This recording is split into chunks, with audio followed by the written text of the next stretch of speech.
We start, Mr. Vice Chairman, Sir, I welcome the budget proposals for the year 1982-83, which are all comprehensive and which embrace most of the development plans that we have envisaged for the establishment of a socialistic society in this country. In spite of the taxation and the introduction of fresh duties, we find that the finance minister has succeeded in disturbing only a microscopic section of the people of this country to extract sufficient funds for our schemes. The finance minister has also succeeded in finding funds for almost all the development plans of this country, which will add to our good. While we discuss the general aspects of the budget, we will have to consider the activities of most of the sections that are now covered in the budget.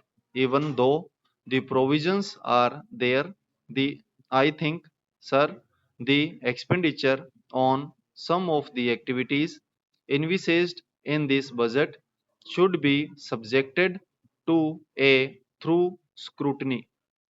In this respect, sir, I wish to bring to the notice of this House the special feature of the educational system of this country. Some of the members have mentioned something about the educational system of this country, have remarked that the allocation of funds in is all adequate and that the provision should be revised according to the needs of this country.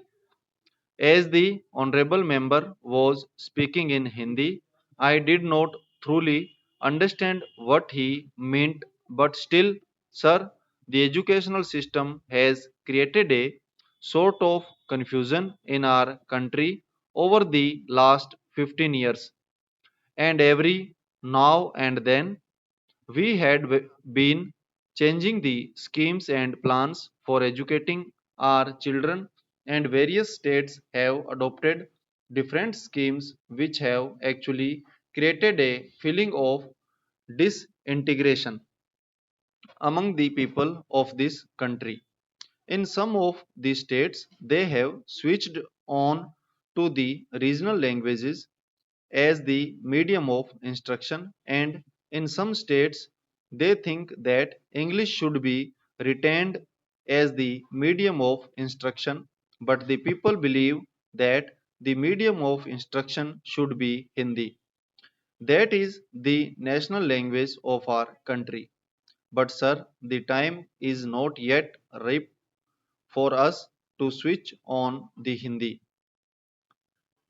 So as and when we find is feasible, we may switch on to our national language, but till that time we will keep English as the medium of instruction in all educational institutes. Sir, the other day the University Grants Commission submitted a report wherein they have mentioned that English should be the medium of instruction, at least in the colleges. Sir, it is my opinion that English should be retained in this country for years to come till we find that we could translate all the essential books on science and technology, etc., into Hindi, which should be able to help us in educating our boys, especially in the technical institutions, through Hindi as the medium. Here, sir, some of the members have pointed out with regard to the introduction of different types of education in the same state or in various parts of this country. We find that a majority of the children of our country are educated in the basic system, which bring out, as far as I know, second class citizens in this country who are to be governed by the boys who are sent to the public schools. Most of the children of the haves are sent to the public schools and they are imparted expert training, and when they come out they are definitely superior to those boys who undergo this basic system of education. If this basic education is considered to be the best for the development of our country in the socialistic way, we will have somehow or other to find some better means of imparting, educating, whereby they will be able to complete with the students who are now undergoing training in the public schools. Unless we do it, we will be creating, as a previously mentioned, a second class of citizens in this country. I hope the authorities who are concerned with the planning of education in this country will review their schemes according to the suggestions that I have put forth now. In the same way, sir, our country is mainly depending on our agriculture and industries for the development of our economy.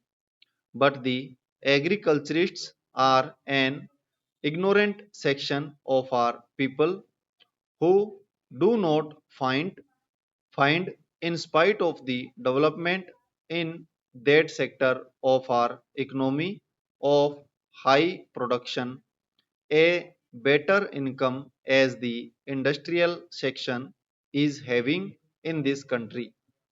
The industrial section is fast improving and their standard of living has gone high.